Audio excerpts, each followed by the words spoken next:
High বন্ধুরা, তোমাদের জন্য আবার একটা ছোটখাটো মিনি ব্লগ নিয়ে আমি চলে এসেছি। সো বন্ধু, আজকের আমাকে কেমন লাগছে তাড়াতাড়ি কমেন্ট করে কিন্তু বলো। আর আমরা একটা ছোটখাটো গেট টুগেদার করেছিলাম, তারই কিছু ক্লিপ তোমাদের সঙ্গে আজকে শেয়ার করব। এই ক্লিপটা তোমরা দেখতে পাচ্ছ, এই ক্লিপটা হচ্ছে 22শে জানুয়ারি, মানে আগের দিন রাতে। আমরা কিন্তু পিকনিক করেছিলাম বা গেট টুগেদার করেছিলাম 23শে জানুয়ারি, বাট এই ক্লিপ হচ্ছে 22শে জানুয়ারি। কারণ আগের দিন রাতে সমস্ত কিছু করে রাখা হয়েছিল, বেশিরভাগটা মাছ কেটে তারপরে ভাজা ভাজা করে দেওয়ার। কারণ আমরা মানে পিকনিকটা কম বলতে পারো, গেট টুগেদার বলতে পারো, প্রচুর মানুষ মিলে করেছিলাম। আর আমরা করেছিলাম হচ্ছে মাসির বাড়িতে। মাসির বাড়িটা হচ্ছে এখানে কি সুন্দরবনে, মানে মাসিরা থাকে হচ্ছে দুর্গাপুরে, কিন্তু সুন্দরবনে একটা বাড়ি আছে, ওখানে এসে সবাই মিলে একটা পিকনিক করেছিলাম। তারপর পরের দিন সকালবেলা মানে 23শে জানুয়ারি, তোমরা তো আমার লুকটা দেখেই নিয়েছিলে। চলো এবার বাড়ির সবার সঙ্গে একটু একটু করে আলাপ করিয়ে দিই তোমাদেরকে। এখানে বাবা, মিমি, মাসি, বোন, দিদিমা, মা, মামা সবাই আছে।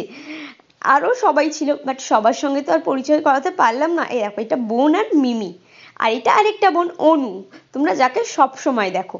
আর এরা তো এখানে খেতেও আরম্ভ করে দিয়েছে, দুজনে মিলে পাঁপড় খাচ্ছে। আমার ছোট্ট ভাই আর তোমাদের অনু পাঁপড় খাচ্ছে, আর আমাদের পাঁপড় দেয়নি। এখানে না সবাই সবার কিছু কিছু বক্তব্য রেখেছিল, বাট আমি সমস্ত কিছু মিউট করে দিয়েছিলাম, কারণ গান হচ্ছে, আর গান হলে তো কপিরাইট পড়বে, এটা তো জানা কথা, তাই তো। তারপরে চলো তোমাদের সঙ্গে মেনুগুলো শেয়ার করে নিই, কী কী হয়েছিল। অনেক কিছু হয়েছিল, মাছ, মাংস, চাটনি, পাঁপড়, পায়েস, মিষ্টি, অনেক কিছু, ডাল। তোমরা তো খাবার দাবার দেখে নিলে, আমার সত্যি সত্যি খিদে পেয়ে যাচ্ছে, বিশ্বাস করো, এত খাবার দাবার দেখে।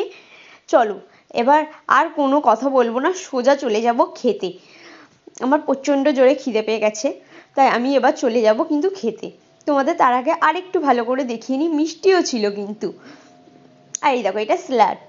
এখানে আমি খাবার নিয়ে বসেও পড়েছি, এখানে মাংস, মাছ সব নিয়ে বসে পড়েছি। আর সবার শেষে কিন্তু পায়েস আর মিষ্টি পাঁপড়। উফ, সবার শেষে পায়েস মিষ্টি পাঁপড় না খেলে হয়? আর এখানে দেখো সবাই খেয়ে রেস্ট করছে, আর আমাদের ছোট্ট বনু। তাহলে আজকে মিনি ব্লগটা এখানেই শেষ করলাম। ভালো লাগলে অবশ্যই একটা লাইক, কমেন্ট আর সাবস্ক্রাইব করে দেবেন।